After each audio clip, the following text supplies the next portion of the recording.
प्रिय साथियों, आज लोंगवाल माइनिंग और लोंगवाल रिट्रीटिंग मेथड से मेकेनाइजेशन माइनिंग पर आप लोगों से चर्चा करेंगे।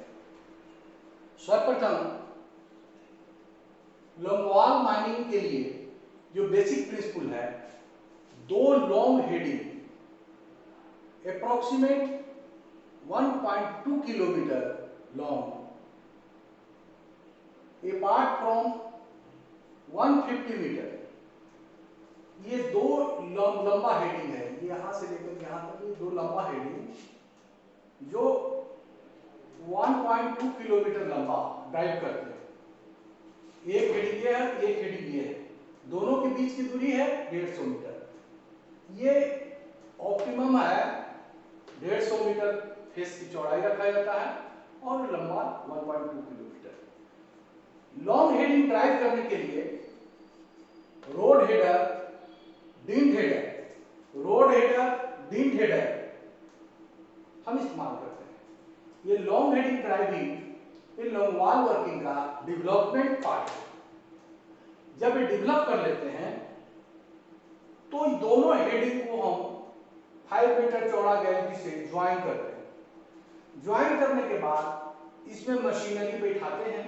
बैठाने के बाद ये जो फेस है 150 मीटर, इसकी कोयला को काटते हुए, शेयरिंग करते हुए ये फेस को रिट्रीट करते हैं, ये पीछे आते हैं और करते करते ये पूरा 1.2 किलोमीटर खाते हैं। यहाँ पर मुश्किल से 30 मीटर का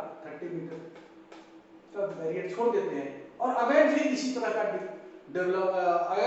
का लोंगवाल वर्किंग हम स्टार्ट करते हैं। तो सर्वप्रथम इसका लॉन्ग हेडिंग ड्राइविंग का लेआउट जो है वो मैं आपको बताना चाहता हूं। ये है एक गैलरी जिसमें ये बेल्ट लगा हुआ है। दूसरा जो लॉन्ग हेडिंग हमको लंबा ये जो है ये लंबा हमको करना है, करीब 1.2 किलोमीटर तक ले जाना है। तो इस हेडिंग को ये हेडिंग हम अक्सर लेवल में ले जाते हैं।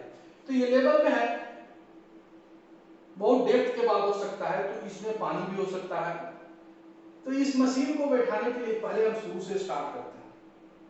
ब्लास्टिंग करके गैलरी बना लेते हैं। यहाँ पर मशीन सिर्फ हम बैठा लेते हैं। ये मशीन ड्रिल थ्रेडर, मान लीजिए ड्रिल थ्रेडर है चाहे रोड हेडर है, तो रोड हेडर में ये ड्रम है, ये ब्रिज बेल्ट है, ये मशीन का ब्रिज बेल्ट है, ये ड्रम है, ये बूम है और यहाँ पर ऑपरेटर बैठता है। और ये ड्रम में पिक्स लगे हुए होते हैं, ये रोटेटिंग करते रहता है और उसको कट करता है। जैसे मान लीजिए ये फेस है, तो ये इस टाइप का पिक्स लगे हुए होते हैं, ये ड्रम है, ये रोटेट करते हुए रहता है, पिक्स काटते रहता है और इसके अंदर हम पहले सम्प करेंगे। जैसे मान लीजिए ये सेक्शन में हम आपको दिखाते हैं, ये है, ये फेस है, ये फेस है। तो यहाँ पर यदि इस तरह से रोटेट करेगा और इसको सम्प करेंगे तो यहाँ बीच में ऐसे ऐसे कोयला कट हो जाएगा और इस तरह से इसको कट। अब इसको यहाँ मिडिल में करते हैं, मिडिल के बाद कट करते हुए हम ऊपर ले जाते हैं, फिर इसके बाद नीचे ले जाते हैं, फिर ऐसे ले जाते हैं, फिर ऐसे ले जाते हैं, फिर ऐसे ले जाते हैं, फिर ऐसे ले जाते हैं। इस तरह से हम लोग कट करके पूरा फेस को कोयला निकालते हैं। ये कोयला यहाँ एक प्रोन रहता है, एक यहाँ एक प्रोन है जो कटिंग कोयला को इसमें प्रोन में ले लेता है। ये प्रोन में लेने के बाद यहाँ इसके पास से ब्रिज बेल्ट होते हुए ये ब्रिज बेल्ट में आता है और ये डिस्चार्ज करता है एक बेल्ट, मिनी बेल्ट। ये मिनी बेल्ट, ये मिनी बेल्ट से डिस्चार्ज होकर के मेन बेल्ट में आ जाता है, मेन बेल्ट से चलता है। तो ये एक हेडिंग में एक मशीन बैठाया गया है, रोड हेडर एक मशीन बैठाया गया है। लेकिन इसी तरह से 150 मीटर के बाद एक दूसरा हेडिंग है और सिमिलर इसी तरह का लेआउट है जो बैठा है। इसमें एक माइनिंग सरदार डिप्यूटेड रहता है, यहाँ भी एक माइनिंग सरदार रहता है। ये दोनों डेवलपमेंट एक्टिविटीज एक ओवरमैन के निगरानी में रहता है। इसमें प्रॉब्लम क्या है, लॉन्ग हेडिंग लंबा करेंगे, वेंटिलेशन का प्रॉब्लम है, तो हम एग्जॉस्ट ओवरलैपिंग वेंटिलेशन सिस्टम इसमें रखते हैं। में क्या लिखते हैं, एग्जॉस्ट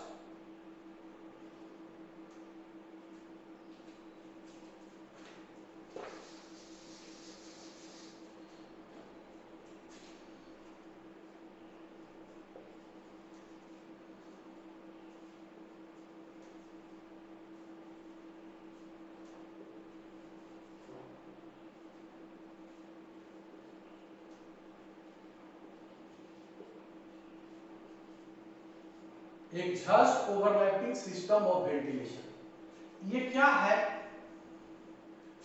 तो यहाँ ये जो मेन ये इंटेक है, यहाँ पर इससे करीब 9 मीटर दूरी पर एक फोर्सिंग फैन लगाते हैं।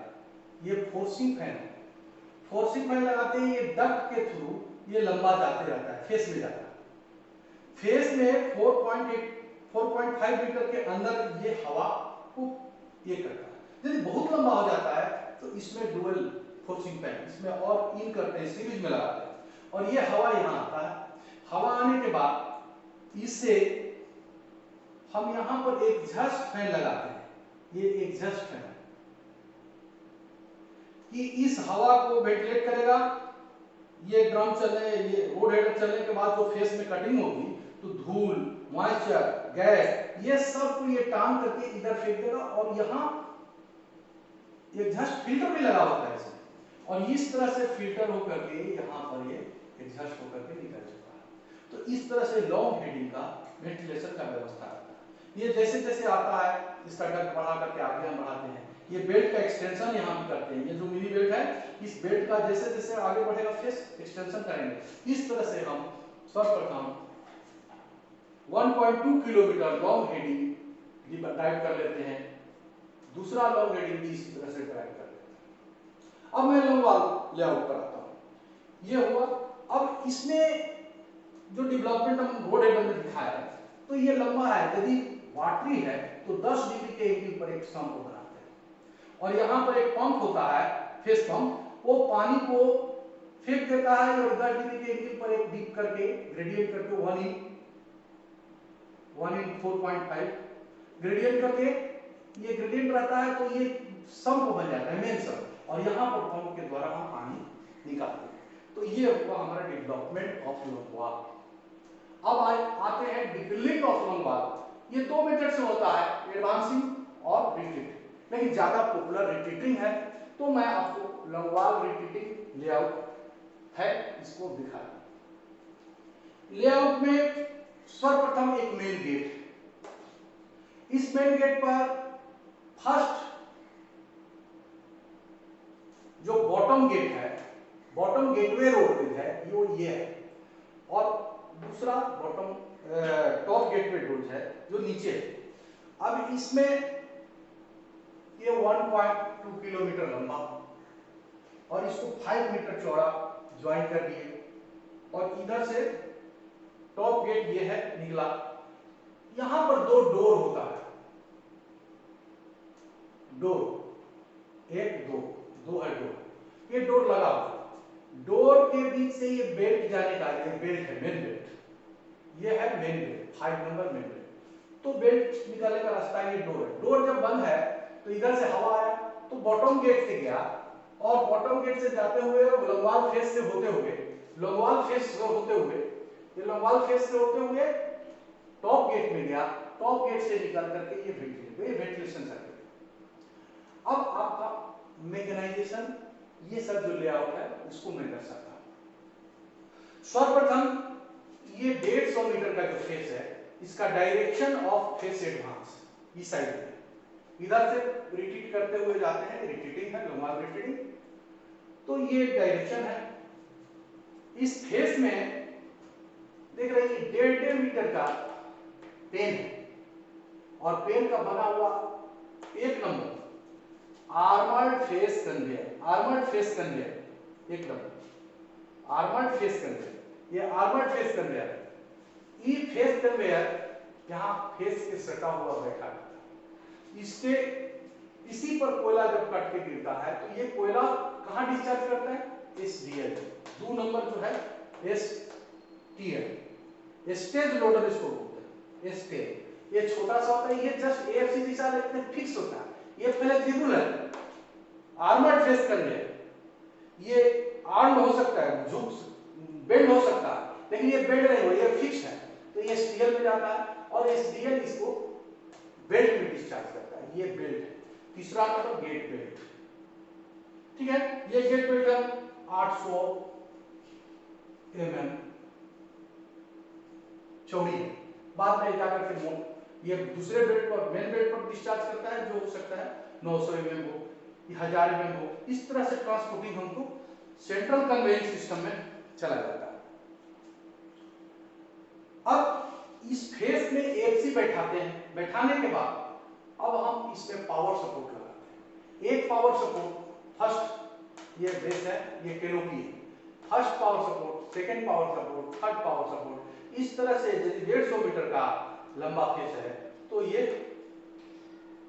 150 पावर सपोर्ट माने 1 मीटर करीब चौड़ाई का, तो ये 150 पावर का 150 नंबर ये पावर सपोर्ट है। पावर सपोर्ट का मेन बेस ये है। ये पावर सपोर्ट कैसे चलता है? ये पावर पैक यहाँ व्यवस्था है, 9 नंबर में वाटर टैंक, 10 नंबर में पावर पैक। तो पावर पैक व्यवस्था है ये 10 नंबर, ये पावर पैक है, तो पंप है। इससे प्रेशर होता है और इमल्सन वायर रहता है पानी के साथ, तो ये प्रेशर जाकर के हाइड्रोलिक प्रेशर से ये सब सपोर्टिंग का काम करता है। तो ये हुआ चौथा, एएफसी के बाद पावर सपोर्ट, चौथा पावर सपोर्ट। पांचवा मेन बेल्ट, ये मेन बेल्ट तो आपको बता चुके कि मेन बेल्ट से होते हुए सीसीएस में चला जाता है। छठा, ये एएफसी पर सीरर बैठाते हैं जिसका 2 ड्रम है, एक ड्रम 2 ड्रम, ड्रम में पिक्स लगे होते हैं। ये ड्रम 20 से जुड़े हुए हैं और यहाँ पर इसका ड्राइविंग यूनिट मोटर, 2 मोटर रहता है, एक ड्रम के लिए, दूसरे ड्रम के लिए मोटर रहता है। और ये इसका कंट्रोलिंग सब यहाँ पर गेटिंग में होता है, विभिन्न, यहाँ ये गेट रोड में जो ये विभिन्न सेट ऑफ गेटिंग है, तो ये सेट ऑफ गेटिंग में यहाँ गेट, सेट ऑफ गेटिंग में ये बैठा हुआ है। तो ये 2 मोटर, दोनों मोटर का गेटिंग यहाँ पर सीरियल का गेटिंग होगा।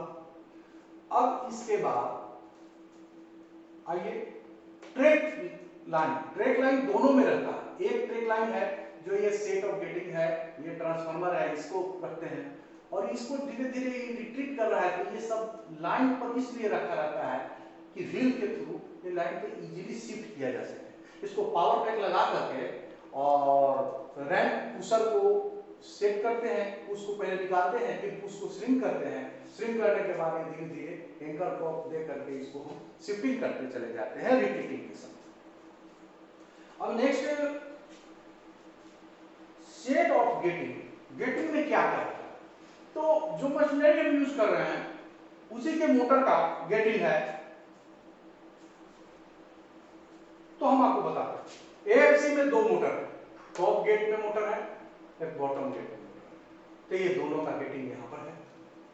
एसडीएल में एक मोटर है, इसका गेटिंग यहां पर है, बेल्ट का गेटिंग यहां पर है। इसके बाद साइवर्ड होता है जो आपको 12 साइवर्ड 12 में आपको बताया, 12 नंबर जो होगा साइवर्ड यही होता है, ये रिमोट कंट्रोल है साइवर्ड। इसमें लॉक आउट, ऑडियो वीडियो दोनों को कंट्रोल करता है। हर 15 मीटर पर एक ऑडियो और एक वीडियो लगा हुआ है, वो ऑडियो लगा हुआ, लॉकआउट लगा हुआ है। किसी कारण कोई मशीन में कुछ घटना हो गया तो लॉक आउट करने के समय लॉक कर देने से सारा सिस्टम बंद हो जाएगा, सब इंटरकनेक्टेड रहता है। और ऑडियो एक दबा करके ऑडियो से यदि हम बोलते हैं तो आवाज हर जगह जाएगा, तो पूरे फेस की जो वर्किंग सिनेरियो है उसकी सूचना हर कोई को मिलता है। यहां पर एक साइड ऑपरेटर रहता है जो इस पूरे ऑपरेशन को देखता है। अब आइए सेट ऑफ गेटिंग में ये इस तरीके से रहते हैं। इसमें आपको 2 वाटर टैंक है जो पावर पैक के लिए है। पावर पैक का भी गेटिंग, 2 पावर पैक है इसलिए कि एक फेल किया तो एक अल्टरनेटिव में सपोर्ट बहुत जरूरी है स्टाटा का। और इस तरह से ये इस सब का गेटिंग यहाँ सीलर का गेटिंग है, तो सीलर का 2 गेटिंग है। आपको लाइटिंग ट्रांसफार्मर यहाँ है। Main transformer 11 main transformer. तो इस तरह से इसमें इलेक्ट्रिकल और मैकेनिकल मिलाकर के बहुत सारे इंस्ट्रूमेंट्स लगे हुए हैं। और सिस्टमैटिक वे में सर्वप्रथम हम इसका जो कटिंग करते हैं, तो यहाँ पर मशीन चालू करके इसको हम पुश करते हैं। एएफसी को पुश करते हैं तो सीलर भी पुश होता है। तो ये पुश होकर के एक वेव मान लीजिए 0.6 60 सेंटीमीटर 65 सेंटीमीटर यही वेव रहता है नॉर्मली। तो सीलर से ये जो कटिंग करते हुए रोटेट करते हुए ड्रम रोटेट करते हुए और ड्रम रोटेट करते हुए पुश होता है, तो ये सम्पिंग कहलाता है। तो इन सम्पिंग मिड सम्पिंग इंक्लाइन मेथड से हम करते हैं। मिड सम्पिंग सम्प करने के बाद फिर टेलेंट एक साइड में टेलेंट आता है और ड्रम का पोजीशन एक ऊपर रहेगा एक नीचे रहेगा, आप रनिंग करते रहेंगे। तो इस स्थिति में पूरे कोल काट करके फेस में गिराता है और जब मिडिल से टॉप गेट आते हैं, टॉप गेट से फिर मिडिल जाते हैं, जब इसको फ्लिट करते हैं, फ्लिटिंग करते समय जितना नीचे गिरा हुआ कोयला है उसको भी ये एफसी पर फेंक देता है। कटिंग करते समय भी कोयला एफसी पर गिरता है, लेकिन ऊपर पोर्शन कुछ नीचे जो रहता है उसको फ्लिटिंग कर देता है, यहाँ पर साफ कर देता है एफसी के पास। इसी तरह से फिर मिडिल से टॉप गेट और टॉप गेट से मिडिल, ये फ्लिटिंग हो गया। ये operation half operation, half sump incline method, इस कटिंग का नाम रखा जाता है। अब ये जब तक इधर ऑपरेशन हो रहा है तब तक इधर मैनुअली चौक को एडवांस हम लोग करते करते। अब इसके बाद फिर मिडिल से बॉटम गेट जा रहा है। जब बॉटम गेट जा रहा है यहाँ तो साफ किया हुआ है, तो एफसी पुशिंग ऐसे चौक ऑपरेटर अपना चौक को भी ये करता है। तो इस तरह से यहाँ पर हम लोग कटिंग ऑपरेशन करते हैं। और सिंगल कट कब होता है? जब मिडिल से बॉटम मिडिल से टॉप गेट और टॉप गेट से फिर मिडिल से फिर बॉटम गेट और बॉटम गेट से फिर मिडिल, ये आने से एक साइकिल कहलाता है। एक साइकिल में 60 सेंटीमीटर कोयला हमारे फेस लंबाई फेस एडवांस होता है, तो 60 सेंटीमीटर कम रिपीट किया। इसी तरह से 60 सेंटीमीटर एक हम एक पाली में 3 कट 4 कट करते हैं। इस तरह से ये लंबा है। ये ब्रेक लाइन इसलिए दिखाया गया है कि ये चूंकि 1.2 किलोमीटर बहुत लंबा फेस है। अब इस लंबा फेस को दिखाने के लिए हम ब्रेक कर दिए कि इतना रेशियो में, जब 150 मीटर ये रेशियो है तो इस तरह से दिखाए, इसीलिए इसको ब्रेक लाइन दे रहे हैं। अब 1.2 किलोमीटर क्यों रखते हैं? इससे यदि हम कम रखें 600 किलोमीटर, तो इतना जो मशीन का इंस्टॉलेशन है, ट्रांसपोर्टेशन है, इसका जो कॉस्ट है उसके हिसाब से कोयला रेशियो नहीं आता, इसलिए इसको लंबा फेस रखते हैं। अच्छा, ये 150 मीटर रखते हैं। 150 मीटर फेस जो है कटिंग फेस रखते हैं, इसलिए इस पावर सपोर्ट इसमें 150 सेट किया जाए। इसे ज्यादा रखने से आपको पावर सपोर्ट की संख्या बढ़ाना पड़ेगा। फिर ज्यादा इसलिए नहीं रखते हैं कि जब हम बल्क कटिंग करेंगे तो gas, humidity, dust, ventilation problem होगा। तो इस प्रकार हम इसको आइडल रूप में 150 मीटर का फेस 1.2 किलोमीटर लंबा हम ये करते हैं। अब देखिए, इसको सीरप चलाने के लिए यहां पर हम दिखाई नहीं है, लेकिन यहां पर एक पाइपलाइन होगा, 2 इंची का पाइपलाइन होगा और ये टॉप गेट से आते हुए ये पाइपलाइन सीलर में कनेक्टेड रहेगा जो स्प्रेइंग का काम करेगा। यहां पर टॉप गेट है, यहां पर मीथेन होने का डर है, यहां पर चूरी भी व्यवस्था रहता है जो डाइल्यूट करेगा। तो ये हम आप लोगों से लॉन्गवाल माइनिंग का लेआउट शेयर किए। हम समझते हैं कि इससे आप लोगों को कुछ कंसेप्ट क्लियर हुआ होगा। धन्यवाद। छोटू बंद कर दो, छोटू।